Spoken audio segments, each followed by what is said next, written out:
The following contest is scheduled for one fall and is for the WWE Intercontinental Championship. Introducing the challenger from the Isle of Samoa, weighing in at 425 pounds, Rikishi.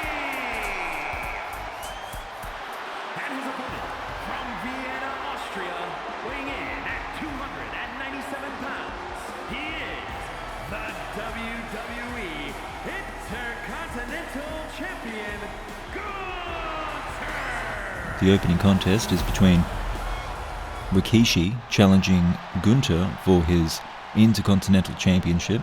He won it last year over AJ Styles, who held the championship long enough to be synonymous with it. But since Gunther won it, he's declared that he's defending the title from Americans. Euro elitist that he is, along with his Imperium soldiers, Giovanni Vici and Ludwig Kaiser. Very powerful matchup. Both men of power, different types of power. Rikishi obviously the heavier of the two, and surprisingly agile for his size, whereas Gunther is more technical, has devastating chops in his arsenal, but during this match had some real trouble taking Rikishi off his feet and certainly lifting him off of his feet. Rikishi representing the American fans in this one, originally from the Isle of Samoa, now resides in Florida and loves the USA, is proud to be a citizen of the country, loves the food, loves the music, loves the ladies of America. So a bit of a USA versus European feel to this Intercontinental title match. Finally, Gunther able to slip out from the grasp of Rikishi and use some momentum to hoist him up and land a backdrop. Knocks him down once again just to take the wind out of Rikishi, which can be a dangerous thing to do, and then heaves him up for a powerbomb to end the contest and retain the Intercontinental title in a match that will leave some bruises, no doubt.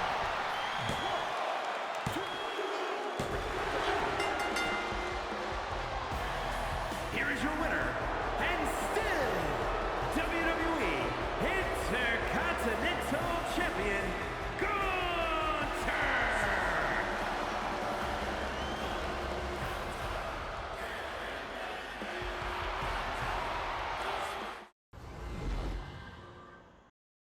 The following contest is scheduled for one fall and is for the WWE Welterweight Championship. Introducing the challenger from Hogan, Japan, weighing in at 156 pounds, Akira Tozawa.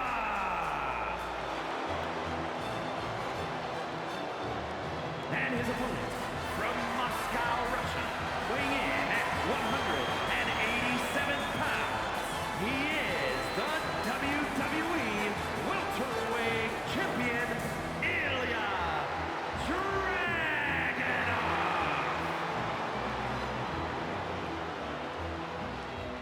As we've established on previous episodes, the Welterweight Championship is among the three weight divisions that were reclassified at Night of Champions last year, and the welterweight division has stayed the same. A bit of an as-you-were situation from the cruiserweight title that came before it. Dragunov has been the champion ever since the welterweight division was formed and has led the division with his incredible wrestling technique, his sometimes inescapable submission holds, and overall nastiness, mercilessness, sadistic nature, something of a Bond villain. But he comes up against a very tough test in Akira Tozawa, who has been back and forth between his homeland of Japan and the USA for the last couple years, but this season committed to a full-time contract with the WWE to stay in the United States and tour with the WWE roster. So before, perhaps his title chances were muted as a result of his back and forth free agency, but now he's only got one thing on his mind, and that is to take the championship of his weight class. A serious man is Akira Tozawa, unintentionally funny at times, but a very serious competitor, a world-class striker, lightning fast kicks and punches, and even some submission ability that you can see with the Dragon Sleeper. This finish to the match was frantic. They're back and forth with counters, in and out of each other's signature holds. Those armbars from Dragunov in particular have finished many a match, but Tozawa able to fight his way out of them, also having some judo experience from his homeland. Tozawa lands a tooth-rattling super kick, and then the straightjacket German suplex to hold Dragunov down and take his welterweight championship. We finally have a second and new welterweight champion, Akira Tozawa. Here is your winner, and new WWE Welterweight Champion, Akira Tozawa.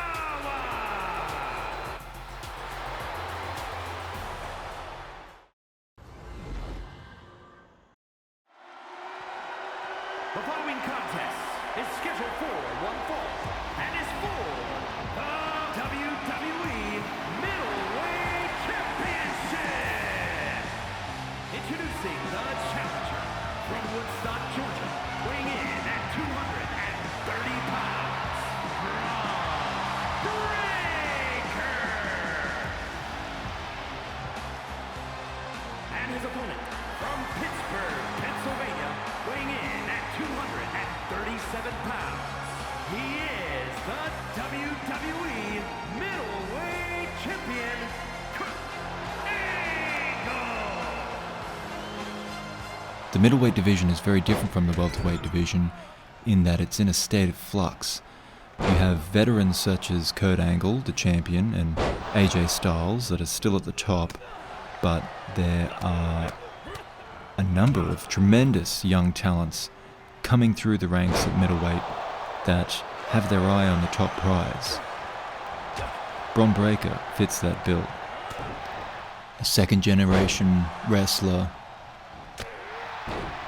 an excitable fellow, hyped up if you will, a bit of a dude bro, a friendly, likeable fellow, but can be quite aggressive. And he'll need to be, for sure, to take on the Hall of Famer, the NCAA Division I heavyweight champion, the Olympic gold medalist, the UFC middleweight champion, and the former WWE world champion. Kurt Angle is as accomplished a combatant as anyone in history. Represents those that came before him with his classic moniker, classic Kurt Angle, and his Hall of Fame trons. And Kurt Angle has been busted open, badly, bleeding all over his face. Bron Breakker was going for all of it here. He wasn't going to leave anything on the table. He wasn't going to leave any stone unturned. These two have a wild fight here. Kurt Angle had some momentum early, and Bron Breakker needed to find a way to stop that from occurring. Takes the fight outside, is aggressive in his offense, tries to come back with some signature moves in the ring, but Kurt Angle puts a stop to that, takes back the momentum, and we have a back and forth contest. Kurt Angle has been the middleweight champion since the beginning of the division, defeating Seth Rollins, who was the light heavyweight champion, but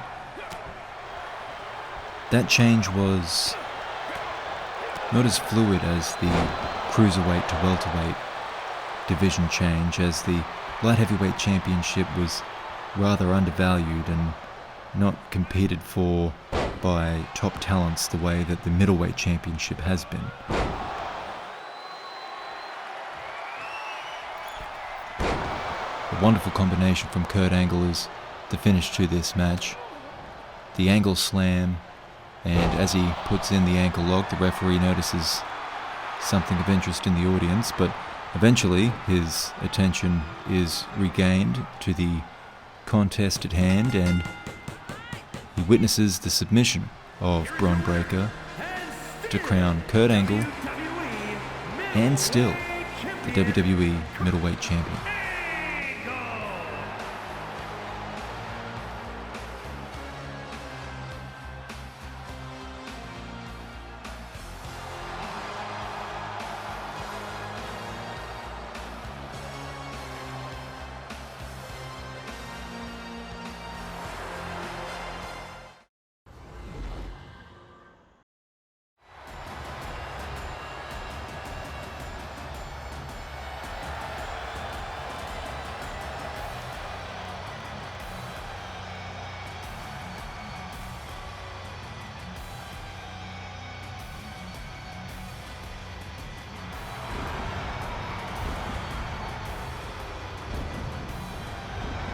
The following contest is scheduled for one fall and is for the WWE Heavyweight Championship. Introducing the challenger from Ayr, Scotland, weighing in at 254 pounds, the Scottish Warrior, Drew McIntyre. And his opponent from Colorado Springs, Colorado, weighing in at 273 pounds. He is the WWE Heavyweight Champion, the almighty Bobby Lashley.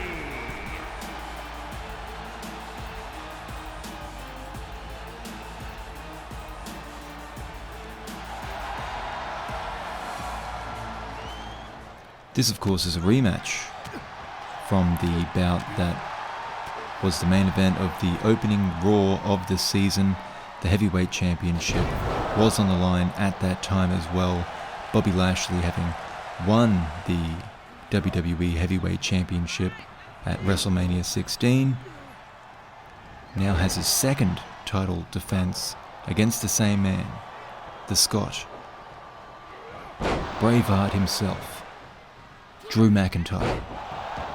Their first bout was a fairly closely contested contest, although Drew McIntyre's Claymore kick was easy to read, it seemed, from Bobby Lashley. This match got started very quickly, and a Claymore kick did land early. Perhaps the fact that it was attempted so early in the match caught Lashley by surprise. One odd aspect of the match on Raw in New York was that there was a lot of British travellers at that event, and Drew McIntyre was almost the babyface. He was almost the good guy of that match, being quite heavily cheered throughout sections of it. But in Atlanta, it's a different story. Bobby Lashley is a true American hero. He served in the US Army. He saved a woman from being shot in a bank robbery. He's a decorated wrestler and a phenomenal athlete, on top of being just a great role model in general. In this match we see quite a contrast. Drew McIntyre fails to evolve, continuing to attempt the Claymore kick despite Bobby Lashley being able to read it for the most part. Whereas Bobby Lashley debuts a new move, a type of full Nelson urinage that he calls the empty locker slam, that empties your locker, as in your head, as in brain trauma. And Lashley takes it a step up. It looked like he had Drew McIntyre down for the count, but to the insistence of the fans, he instead picks McIntyre back up, lands another empty locker slam, and wins the match by KO. The referee decided he was not going to see any more.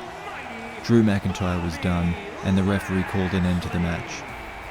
Bobby Lashley winning in devastating fashion really sending a message to the rest of the division with a KO victory over Drew McIntyre to retain the WWE Heavyweight Championship.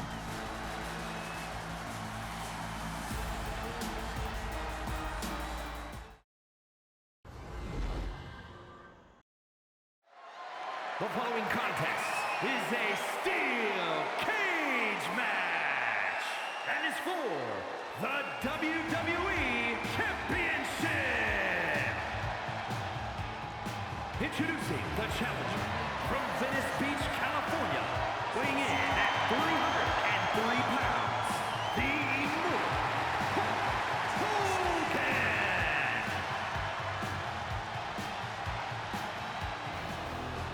And his opponent from the Rocky Mountains, weighing in at 450 pounds, he is the WWE Champion, the man they call Vader.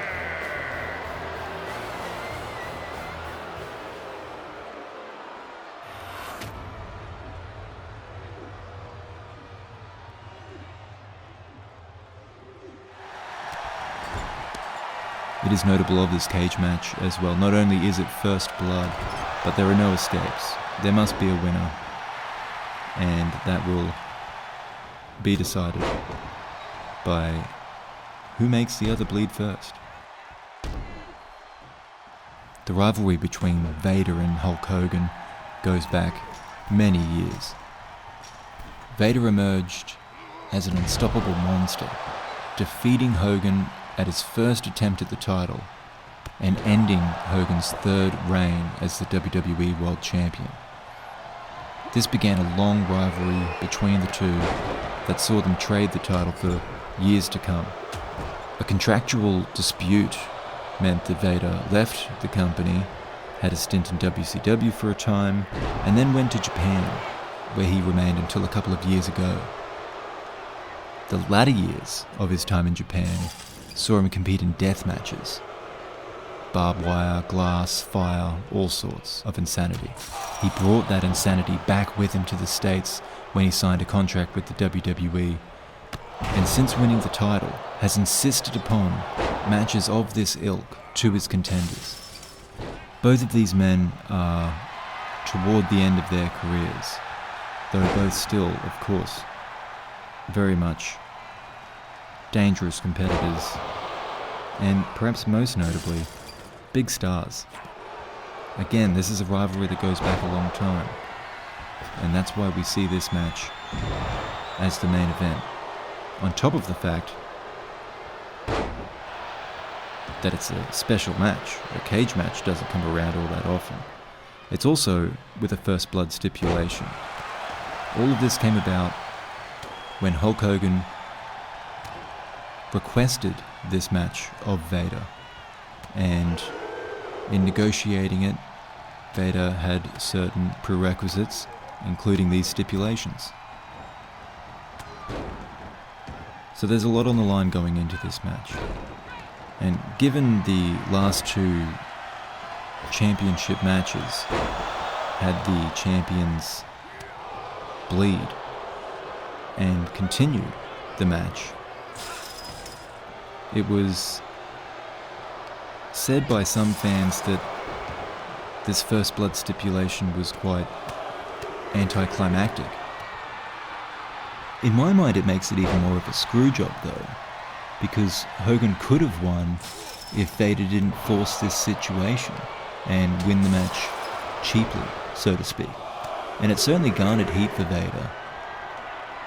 It sees off Hogan with potentially more to prove, because it does seem as though he may be taking a break. We're not sure when we will see Hogan again, but it does rightly raise the assertion that the true main event of this card was for the heavyweight title, because that was a great match, even if it didn't have quite the same star power.